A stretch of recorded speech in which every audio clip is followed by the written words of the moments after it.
गुनीत के घर में अनजान औरत को देख अमित चौंक गया। पूछने पर मालूम हुआ कि वह कुदेसन है। रह रहकर उसे अपने घर में रह रही उस औरत का ख्याल आने लगा। कहीं वह भी कुदेसन तो नहीं। होश संभालने के साथ ही अमित उस औरत को अपने घर में देखता आ रहा था। वह कौन थी उसे नहीं पता था। बचपन में जब भी वह किसी से उस औरत के बारे में पूछता था तो वह उसको डांट कर चुप करा देता था। घर के बाईं ओर जहां गाय भैंस बांधे जाते थे उसके करीब ही एक छोटी सी कोठरी बनी हुई थी और वह औरत उसी कोठरी में सोती थी। माँ का व्यवहार उस औरत के प्रति अच्छा नहीं था, जबकि उसका बाप बलबीर और बुआ सिमरन उस औरत के साथ कुछ हमदर्दी से पेश आते थे। अमित की माँ परमीत का सलूक तो उस औरत के साथ इतना खराब था कि वह सारा दिन उससे जानवरों की तरह काम लेती थी और फिर उसके सामने बचा खुचा और बासी खाना डाल देती थी। कई बार तो लोगों का जूठन भी उसके सामने डालने में परमीत परहेज नहीं करती थी। लेकिन जैसा भी जो भी मिलता था वह औरत चुपचाप खा लेती थी। होश संभालने के बाद अमित ने घर में रह रही उस औरत को लेकर एक और भी अजीब चीज महसूस की थी। वह हमेशा अमित की तरफ दुलार और हसरत भरी नजरों से देखती थी। वह उसे छूना और सहलाना चाहती थी, पर घर में किसी सदस्य के होने पर उस औरत की अमित के करीब आने की हिम्मत नहीं होती थी। लेकिन जब कभी अमित उसके सामने अकेले पड़ जाता और आसपास कोई दूसरा नहीं होता तो वह उसको सीने से लगा लेती और पागलों की तरह चूमती। ऐसा करते हुए उसकी आंखों में आंसुओं के साथ साथ एक ऐसा दर्द भी होता था जिसको शब्दों में जाहिर करना मुश्किल था। कुदेसन शब्द को अमित ने पहली बार तब सुना था जब उसकी उम्र 14-15 साल की थी। गांव के कुछ दूसरे लड़कों के साथ अमित जिस सरकारी स्कूल में पढ़ने जाता था वह गांव से कम 2 किलोमीटर की दूरी पर था। अमित के साथ गांव के 7-8 लड़कों का समूह एक साथ स्कूल के लिए जाता था और रास्ते में अगर कोई झगड़ा ना हुआ हो तो एक साथ ही वे स्कूल से वापस भी आते थे। सुबह स्कूल जाने से पहले सारे लड़के गांव की चौपाल पर जमा होते थे। एक साथ मस्ती करते हुए स्कूल जाने में रास्ते की दूरी का पता ही नहीं चलता था और जब कभी समूह का कोई लड़का वक्त पर चौपाल नहीं पहुंचता था तो उसकी खोज खबर लेने के लिए किसी लड़के को उसके घर दौड़ाया जाता था। हमारे साथ स्कूल जाने वाले लड़कों में एक गुनीत भी था जिसके साथ अमित की खूब पटती थी।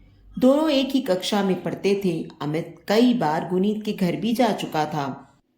एक दिन जब स्कूल जाते समय गुनीत गांव की चौपाल पर नहीं पहुंचा तो उसकी खोज खबर लेने के लिए अमित उसके घर पहुंच गया। पहले तो घर में दाखिल होकर अमित ने देखा कि गुनीत को बुखार है। वह वापस मुड़ा तो उसकी नजर गुनीत के घर में एक औरत पर पड़ी जो उसके लिए अनजान थी।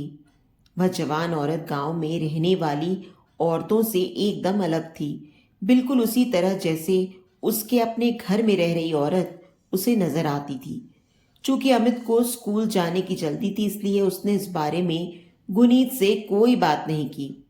2 दिन बाद गुनीत स्कूल जाने वाले लड़कों में फिर से शामिल हो गया। तो छुट्टी के बाद गांव वापस लौटते हुए अमित ने उससे उस अजनबी औरत के बारे में पूछा था। इस पर गुनीत ने कहा, बापू ने कुदेसन रख ली है। कुदेसन? वह क्या होती है? अमित ने हैरानी से पूछा। मैं नहीं जानता, लेकिन कुदेसन के कारण माँ और बापू में रोज झगड़े होने लगे हैं।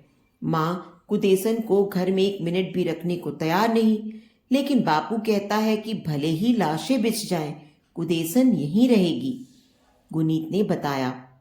मगर तेरा बापू इस कुदेसन को लाया कहाँ से है? क्या पता, तुमको तो मालूम ही है कि मेरा बापू ड्राइवर है। कंपनी का ट्रक लेकर दूर दूर के शहरों तक जाता है। कहीं से खरीद लाया होगा, गुनीत ने कहा। गुनीत की इस बात से अमित को और ज्यादा हैरानी हुई थी। उसने जानवरों की खरीद फरोख्त की बात तो सुनी थी, मगर इंसानों को भी खरीदा या बेचा जा सकता है, यह बात वह पहली बार गुनीत के मुख से सुन रहा था। कुदेसन शब्द एक सवाल बनकर अमित के जहन में लगातार चक्कर काटने लगा था। उसको इतना तो एहसास था कि कुदेसन शब्द में कुछ बुरा और गलत था, किंतु वह बुरा और गलत क्या था ये उसको नहीं पता था। कुदेसन शब्द को लेकर घर में किसी से कोई सवाल करने की हिम्मत उसमें नहीं थी। बाहर किससे पूछे यह अमित की समझ में नहीं आ रहा था।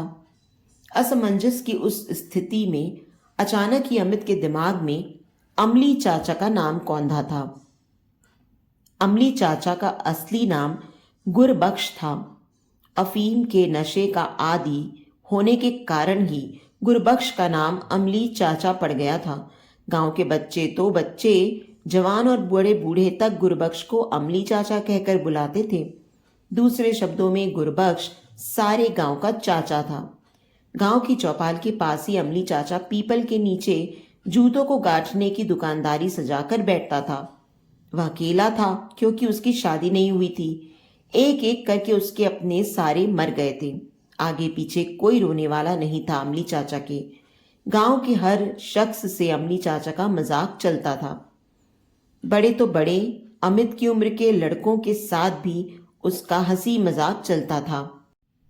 आते जाते लड़के अमली चाचा से छेड़खानी करते थे और वह इसका बुरा नहीं मानता था।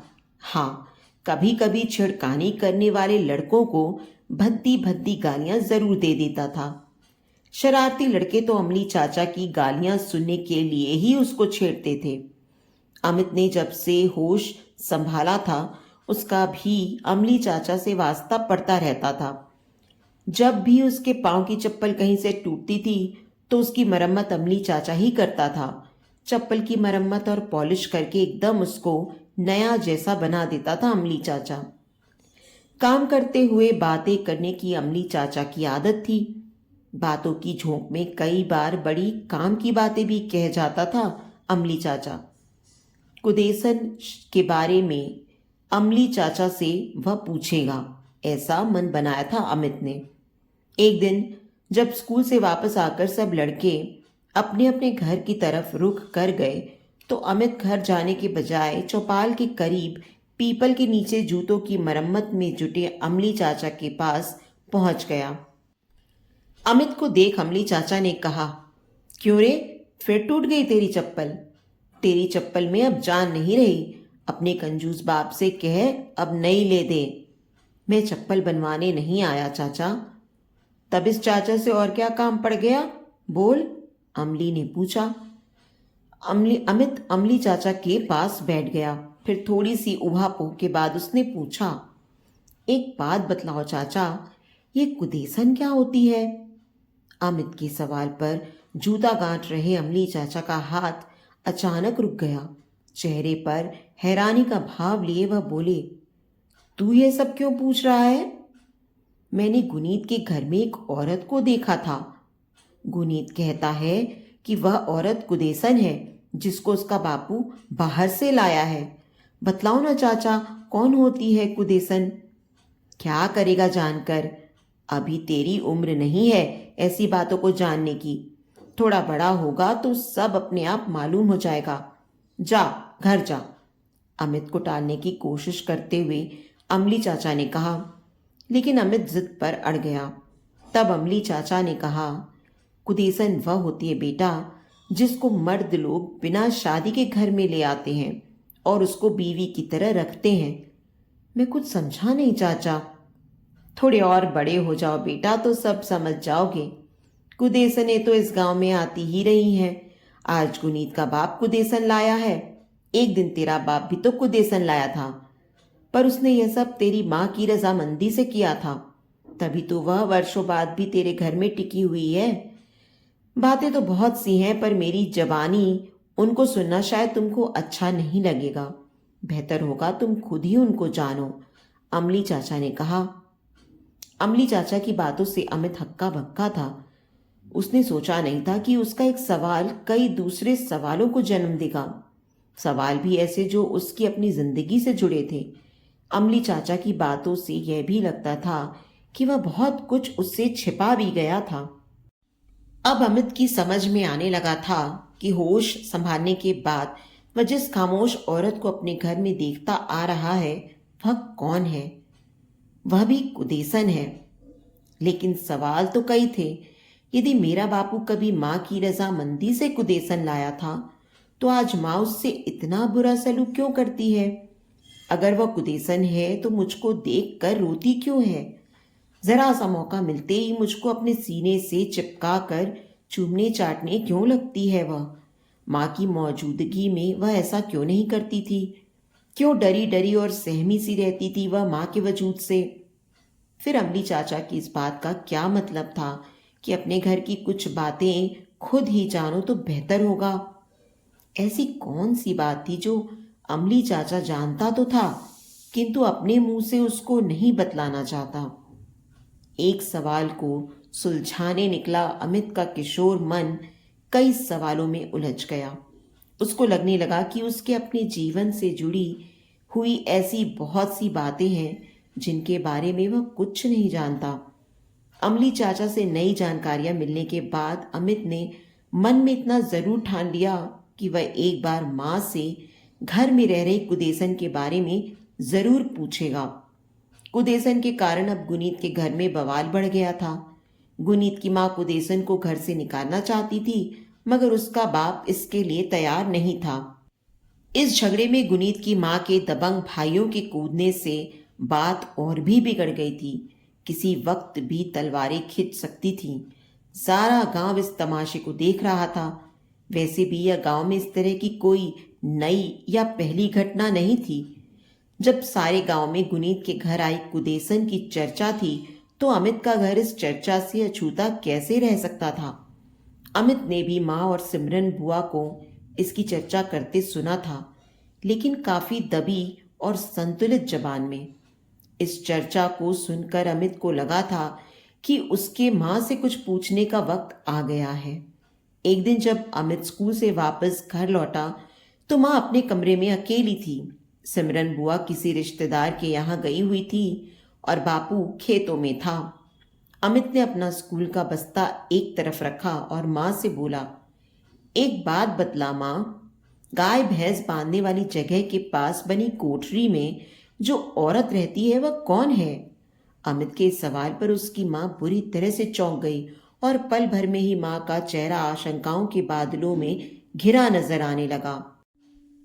तू ये सब क्यों पूछ रहा है? अमित को बांह से पकड़ झंझोड़ते हुए माँ ने पूछा। गुनीत के घर में उसका बापू एक कुदेसन ले आया है। लोग कहते हैं हमारे घर में रहने वाली यह औरत भी एक कुदेसन है। क्या लोग ठीक कहते हैं माँ? अमित का यह सवाल पूछना था कि एकाएक आवेश में माँ ने उसके गाल पर चांटा जड़ दिया और उसको अपने से परे धकेलती हुई बोली, तेरे इन बेकार के सवालों का मेरे पास कोई जवाब नहीं है। वैसे भी तू स्कूल पढ़ने के लिए जाता है या लोगों से ऐसी वैसी बातें सुनने? तेरी ऐसी बातों में पढ़ने की उम्र नहीं।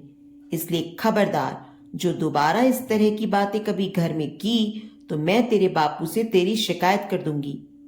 अमित को अपनी सवाल का जवाब तो नहीं मिला, मगर अपने सवाल पर माँ का इस प्रकार आपे से बाहर होना भी उसकी समझ में नहीं आया। ऐसा लगता था कि उसके सवाल से माँ किसी कारण डर गई और यह डर माँ की आंखों में उसे साफ नजर आता था।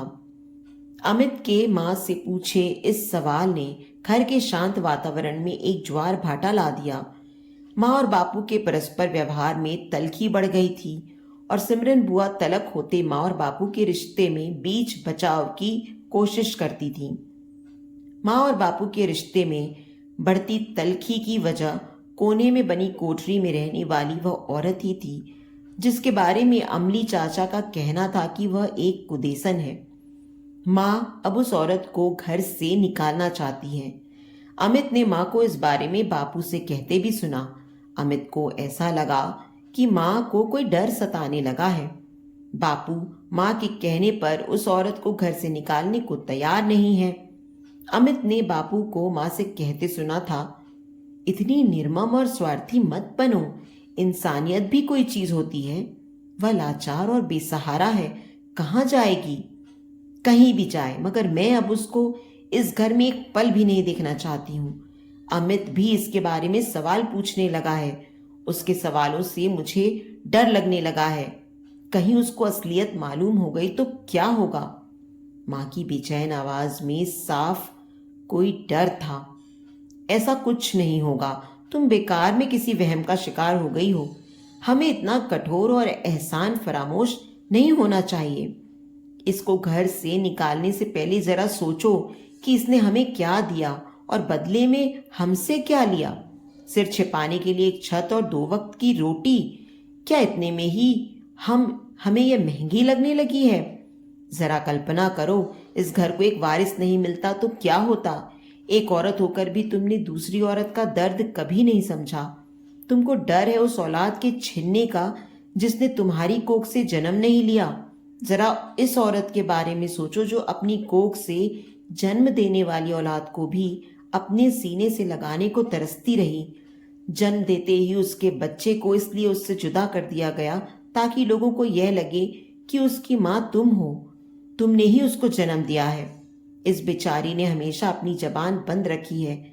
तुम्हारे डर से यह कभी अपने बच्चे को भी जी भर देख तक नहीं सकी। इस घर में वह तुम्हारी रजामंदी से ही आई थी। हम दोनों का स्वार्थ था इसको लाने में। मुझको अपने बाप की जमीन जायदाद में से अपना हिस्सा लेने के लिए एक वारिस चाहिए था और तुमको एक बच्चा।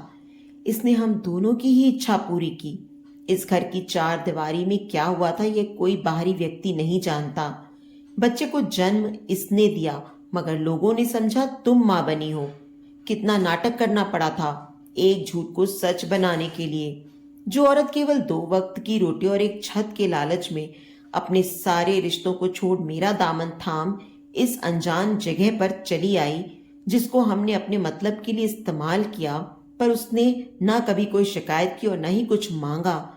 ऐसी बेजबान, बेसहारा और मजबूर को घर से निकालने का अपराध न तो मैं कर सकता हूं और ना ही चाहूंगा कि तुम करो। किसी की बद्दुआ लेना ठीक नहीं। अमित को लगा था कि बापू के समझाने से बिफरी हुई मां शांत पड़ गई थी, लेकिन अमित उनकी बातों को सुनने के बाद अशांत हो गया था। जाने अनजाने में उसके अपने जन्म के साथ जुड़ा एक रहस्य भी उजागर हो गया था। अमली चाचा जो बतलाने में झिझक रहा था, वह भी शायद इसी रहस्य से जुड़ा था। अब अमित की समझ में आने लगा था कि घर में रह रही वह औरत, जो कि अमली चाचा के अनुसार एक कुदेसन थी, दूर से क्यों उसको प्यार और हसरत की नजरों से देखती थी। क्यों जरा सा मौका मिलते ही वह उसको अपने सीने से चिपकाकर चूमती और रोती थी। वह उसको जन्म देने वाली उसकी असली मां थी। अमित बेचैन हो उठा। उसके कदम बरबस उस कोठरी की तरफ बढ़ चले जिसके अंदर जाने की इजाजत उसको कभी नहीं दी गई थी। उस कोठरी के अंदर वर्षों से बेजबान और मजबूर ममता कैद थी। उस ममता की मुक्ति का समय अब आ गया था। आखिर उसका बेटा अब किशोर से जवान हो गया था। तो दोस्तों, आपको ये कहानी कैसी लगी मुझे कमेंट बॉक्स में ज़रूर बताएं। कहानी अच्छी लगी हो तो प्लीज़ इसे लाइक करें और अपने दोस्तों और परिवार के साथ भी शेयर करें। आगे भी इसी तरह की और अच्छी कहानियां सुनने के लिए मेरे चैनल को सब्सक्राइब ज़रूर करें और हाँ, नोटिफिकेशन बेल को भी ज़रूर दबाएं। धन्यवाद।